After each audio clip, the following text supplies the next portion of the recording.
अच्छा, संवैधानिक व्यवस्था के तहत इस्तीफा देने से या न देने से कोई फर्क पड़ता है क्या? जब भी नया चुनाव हो जाता है, संवैधानिक व्यवस्था है, जिस डेट को ममता जी ने शपथ ली थी वो 7 मई को 5 साल का कार्यकाल पूरा हो जाएगा, स्वतः ही पदच्युत हो जाएंगे। एक सम्मान रखने की, डेमोक्रेसी में एक सम्मानजनक स्थिति देने का संवैधानिक व्यवस्था है। उसमें है कि अगर समय से हार के बाद इस्तीफा स्वतः ही आके देने का एक नैतिक दायित्व होता है, नैतिक फर्ज होता है और एक अच्छा संदेश जाता है।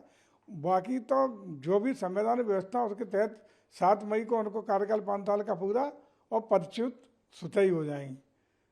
9 तारीख को सरकार की शपथ हो जाएगी, उससे कोई प्रभाव नहीं पड़ रहा। लेकिन चूंकि खसियानी बिल्ली खम्मा नोचे वाला काम वो कर रही हैं, ये लोकतंत्र के जो खूबसूरती है भारत की, उस पर कहीं ना कहीं धब्बा लगाने का काम कर रही हैं। इस तरह का हठधर्मता, धींगा मुष्टि, उन्हें जनता का जो जनादेश है वो स्वीकार करना चाहिए, जनता के जनादेश का सम्मान करना चाहिए और चुनाव में जो जनादेश प्राप्त हुआ है उसके तहत जनता को उन्हें धन्यवाद करना चाहिए था कि उनको बेहतरीन तरीके से 92% से ज़्यादा मतदान बंगाल की जनता ने दे करके लोकतंत्र की साख और मजबूती देने का काम किया है। उसके लिए उन्हें धन्यवाद बंगाल की जनता का करना चाहिए था। सर, भयभीत है ना वो, उन्हें दिखाई पड़ रहा है कि जो असर बंगाल में हुआ है, जो असर बिहार में हुआ है, जिनके लिए रोज चिल्लाने का काम करते थे, ममता जी थी, ममता जी हैं, ममता जी रहेंगी, उसका पटाक्षेप किस तरह हुआ है वो देख रहे हैं तो भयक्रांत हैं, एकदम भयभीत हो गए हैं कि 27 में यही असर और इससे बुरा असर उत्तर प्रदेश में समाजवादी पार्टी का होना जा रहा है। उसी भय के कारण ये सब बातें कर रहे हैं। सर, बंगाल में चुनाव पर आरोप लगा रहा है, अब तक 4 लोगों की वहां मौत हो चुकी है। देखिए, निश्चित रूप से वहाँ टीएमसी के कार्यकर्ताओं ने जो गुंडई की है, अराजकता की है, कानून की धज्जियाँ उड़ाई है, एक पैरेलल प्रशासन चलाने का काम किया है, उससे जनता में आक्रोश स्वाभाविक है।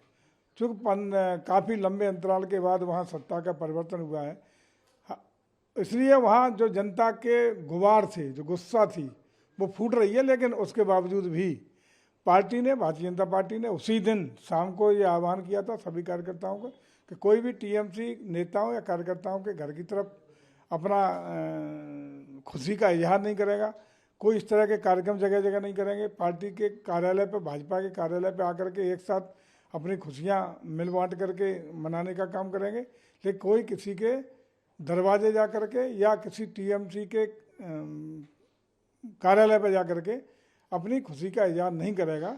लोगों को हिदायत दी गई है, कार्यकर्ताओं को, पार्टी के कार्यकर्ताओं को हिदायत दी गई है कि सब लोग एक बेहतरी के लिए नया बंगाल, एक बदला हुआ बंगाल दिखाई पड़े, खुशहाल बंगाल, सामाजिक रूप से एक मजबूत ताने बाने वाला बंगाल, तेज गति से बढ़ता हुआ उभरता हुआ नया बंगाल हमें बनाना है। उसी के लिए काम करना है जिसमें कोई स्थान गुंडई के लिए, अराजकता के लिए और क्राइम के लिए न हो, ऐसा बंगाल तैयार करना है।